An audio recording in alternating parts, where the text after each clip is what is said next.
கடாயில் நான் ஆயில் ஊற்றிட்டு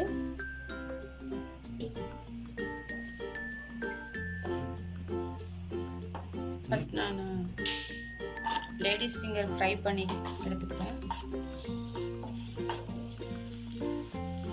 நான் 100 கிராம்ஸ் வெண்டைக்காய் எடுத்துக்கிறேன்.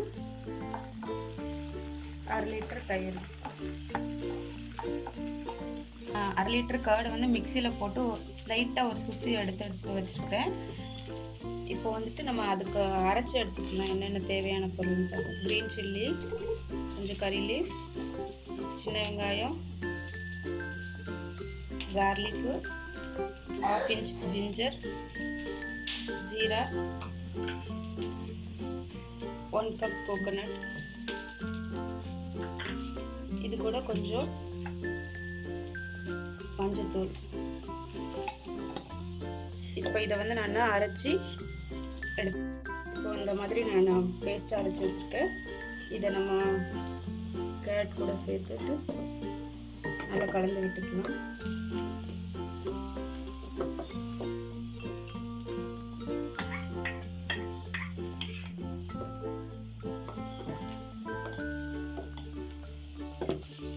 இப்போ பார்த்தீங்கன்னா தெரியும், நம்மளுடைய வெண்டைக்காய் வந்து நல்லா வதங்கி வந்துருக்குது. இப்போ இதை நம்ம அந்த ஸ்டேஜில் ஆஃப் பண்ணிடலாம். இப்போ கடாயை வச்சுட்டு நான் அதே கடாயிலேயே எண்ணெய் ஊற்றிக்கிறேன். நான் கொஞ்சமாக எண்ணெய் சேர்த்தா போதும். சின்ன தாளிப்பு கொடுத்துட்டு இப்போ இதில் கடுகு, ஜீரகம் சேர்த்துட்டு கடுகு வெடிக்கிட்டு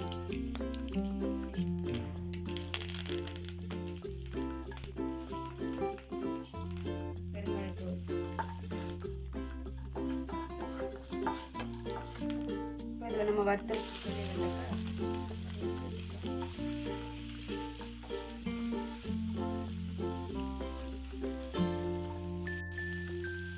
இந்த ஸ்டேஜில் நான் உப்பு ஆட் பண்ணிக்கிறேன்.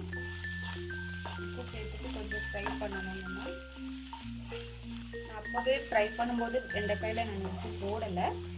அப்போது நீங்கள் போட்டிருந்தீங்கன்னா இப்போ நீங்கள் கம்மியாக போட்டுக்கலாம். அதுக்கப்புறம் நம்ம தயிர் சேர்த்துட்டு அதுக்கப்புறம் எவ்வளோ தேவைன்னு செக் பண்ணிக்கலாம். இப்போ நான் ஸ்டேஜில் ஆஃப் பண்ணிடுறேன். நம்ம ஆஃப் பண்ணிட்டு தான் தயிர் ஊற்றணும், அதை ஞாபகம் வச்சுக்கணும். ஆஃப் பண்ணிவிட்டு நான் தயிர் ஊற்றுறேன்.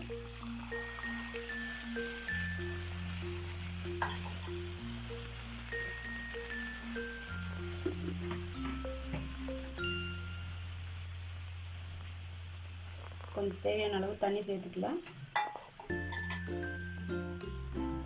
இப்போ தேவையான அளவு கூட கொஞ்சம் உப்பு போட்டுக்கிறேன். நான் இப்போ மறுபடியும் நான் கேஸ் ஆன் பண்ணிக்கிறேன்.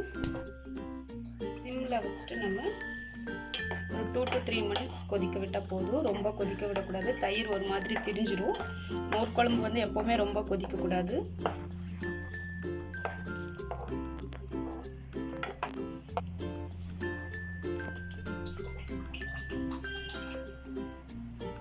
இப்போ பாருங்கள், நான் 2 minutes ஆயிடுச்சு. கொதியெலாம் வரல, ஜஸ்ட் அந்த மோர் குழம்பு வந்து சூடானாலே போதும். இப்போ நான் ஸ்டவ் ஆஃப் பண்ணியிருக்கேன்.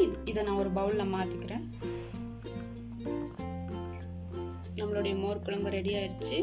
சூடான சாதத்தில் போட்டு சாப்பிட்றதுக்கு ரொம்ப நல்லா இருக்கும். இது ரொம்ப ஹெல்த்தியான டிஷ் கூட, ரொம்ப சிம்பிளான இது கூட. நீங்களும் உங்கள் வீட்டில் ட்ரை பண்ணி பாருங்கள். மறக்காமல் பிடிச்சிருந்தா லைக் பண்ணுங்கள், கமெண்ட் பண்ணுங்கள், ஷேர் பண்ணுங்கள். மறக்காமல் சப்ஸ்கிரைப் பண்ணுங்கள்.